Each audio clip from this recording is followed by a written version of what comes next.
நான் நீ வீட்டிலேயே இரு. இல்லை ஸ்கூலுக்கு தான் போவேன். நீ போனீன்னா எங்கே ஒழுங்காக படிக்கிறியா எழுதுறியா? இல்லை இல்லை, நீ ஸ்கூலுக்கு போக வேண்டாம், நீ வீட்டிலேயே இரு. ஸ்கூலுக்கு போக சொன்னாங்க. நீ சொல்கிற பேச்சு கேட்க மாட்டேங்கிற, ஒழுங்காக எழுத மாட்டேங்கிற, ஸ்கூலில் போய் சாப்பிட மாட்டேங்கிற, நீ அப்போ ஸ்கூல் போக வேண்டாம். போவேன் போவேன் போவேன் வேண்டாம், நீ வேண்டாம். போவேன். எதுக்கு சிரிக்கிற? நான் போக வேண்டாம்னு உண்மையால் தான் சொல்கிறேன். போவேன். நீ வேண்டாம் வேண்டாம். போவேன் போவேன்.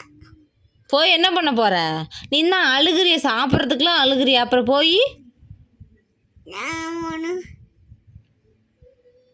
இந்த ஒழுங்காக சாப்பிட மாட்டேங்கிறியா, வாந்தி எடுக்கிற மாதிரி பண்ணுறியா, அழுகிறியா, அதனால வேண்டாம், நீ ஸ்கூல் போக வேண்டாம். போவேன். சிரிக்காத சரியா?